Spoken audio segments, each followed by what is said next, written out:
Hey everybody, welcome to SaltyOldGamer, where we're on an airsoft journey and we're sharing everything we learn along the way. Today we're talking about the Thunder Bee and why we still think this is the most reliable grenade you can get on the market today. And we're going to tell you exactly why, so stay tuned.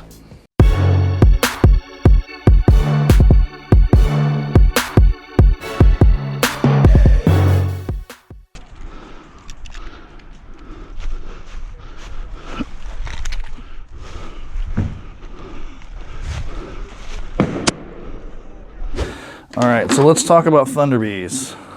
Thunder Bees, you can get a lot of different types of shells with Thunder Bees. Obviously, we personally have two different kinds of shells here. Now, this is the assembled Thunder Bee itself. This is what it looks like. They can be filled with BBs, but we mainly use them just as sound grenades because at our field, we have a grenade proximity rule. So if a grenade goes off, whether you're struck by a BB or not, if it goes off within 10 feet of you, you're dead. So it's not really a point in filling these with BBs for us.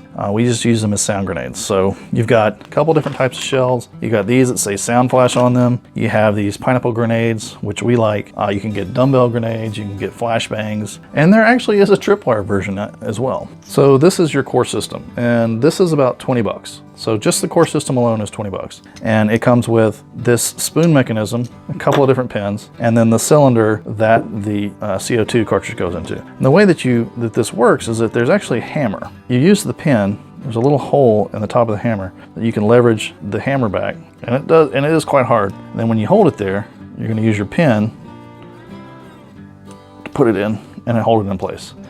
So now your hammer is primed back and held back with the pin. You can see when we take this pin out, the spoon is going to hold the hammer down. So when I take this pin out, it's still not going to go off. But when I throw it or let it go, that spoon flips up and the hammer is going to go with a lot of force and it's going to hit that trigger mechanism, which is going to push this down. This is a very sharp point. And that very sharp point is going to puncture the top of the CO2 cartridge within the cylinder, and then it's going to fill up the body of the shell until it explodes with a very loud bang. That's really all there is to it. Now I have put orange tape on mine because when these explode, they can be thrown a pretty long distance away, and you could be looking around for them. And if you don't have something on these to identify them, they could be really hard to find. Indoor CQB, probably not so much, but if you're outdoors and this gets thrown 20 yards away in a pile of leaves, you may have just lost 20 bucks. So I put the tape on here just to make it easy to find. On my chest rig, you can't see the tape anyway, so it's not like an identifying piece.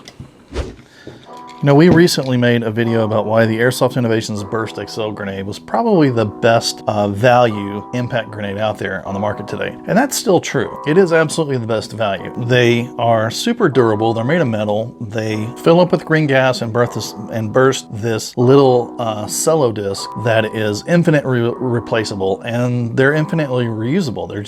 They're really sturdy. You can throw them against a concrete wall. They're never going to break on you. They're initially about 45 or 50 bucks, but like I said, you can use them pretty much for the rest of your airsoft career. Now, the caveat to that Airsoft Innovations Burst XL grenade is that it is an impact grenade. You have to hit something strong enough for it to trigger and go off. And if you play outdoors, that can sometimes be a problem. If you're playing in the wintertime when there's really thick, leafy, loam on top of the ground, then it's like throwing it on a pillow. Or if it's been raining, and the ground's really soft, you can throw that grenade, and unless you hit something really hard, unless you're hitting the side of a wall or a tree, it may not go off. And we've run into this problem many times where we've thrown a grenade and it lands on the ground and it just simply doesn't go off. If you play indoors, you're probably perfect. The Burst XL grenade is going to be great for you because you're always throwing it on a concrete floor or against a plywood wall. It's always going to go off. But if you play outdoors, the Thunder Bee grenade is the most reliable you can get. If money is not a concern to you, and we'll get to the price of these in just a second, then these are the most reliable. You know when you throw this, it is going to go off no matter what, and it's going to go off very loudly. Now, the initial core we mentioned earlier is about $20, but if you buy a pack of 12 shells like this right here with a core, depending on the type of shells that you buy, it's 34 to 36 bucks. And then if you consider that you got to put a CO2 cartridge into every throw, these are about 50 to 75 cents each, depending on where you buy them. So you're looking at about $3.50 per every throw for your initial set of 12. You can then buy a replacement set of 12 for about $15. So as long as you continue to use the same core with additional shells, the price is going to continually go down the more you use them. Now, the only caveat to this is that these things aren't indestructible. They aren't going to last forever. The most common problem with these is when they explode and they get thrown through the air pretty violently, the spoons have a tendency to break off. So again, as long as you're using the initial $20 core, every time you replace the shells, the price is going to continually go down until you have to replace that core. And then you're back to $20 for a new core, or $34 to $36 for a new core with another set of 12 shells. But I mean, if $3.50 a throw doesn't bother you, these are fantastic. They're going to go off every time, super loud. So let's go ahead and go through the arming sequence one more time. We'll let this go back down. We'll show you how it works. You're going to take your CO2 and you're going to drop it into this cylinder, just like that. There's actually a rubber gasket at the top of this that holds the CO2 cartridge in place so it doesn't wiggle around. So once you've got your CO2 cartridge inside the cylinder, you're just going to force that thing down. And I use the back of the spoon to do this, or you can use a tool if you have one. You're just going to force that gasket down so that CO2 is completely immovable in there. It's held in place. Now, you're going to arm this guy. Again, there's a little hole at the top of the hammer. You can use the pin to pull it back. And once you've got it back, you just hold it back with your thumb, insert the pin, and the pin's going to hold the hammer back. All right, once the hammer is set, you're going to take the CO2 cartridge and you're going to screw it into the triggering mechanism. And you take the shell of your choice and you screw it on over the cylinder.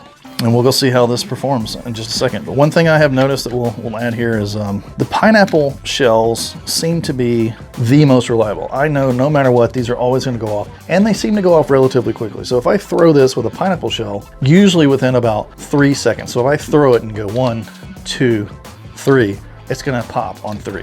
It's really quick. These sound flash shells seem to be a little bit thicker. Maybe they don't have the indented sides.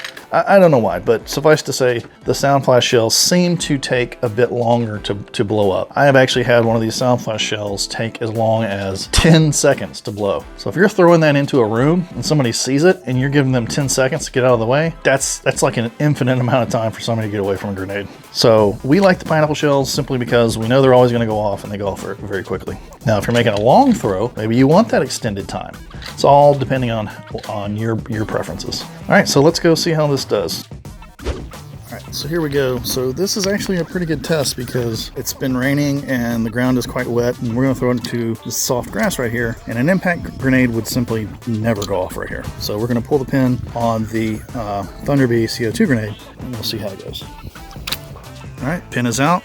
We're tossing it.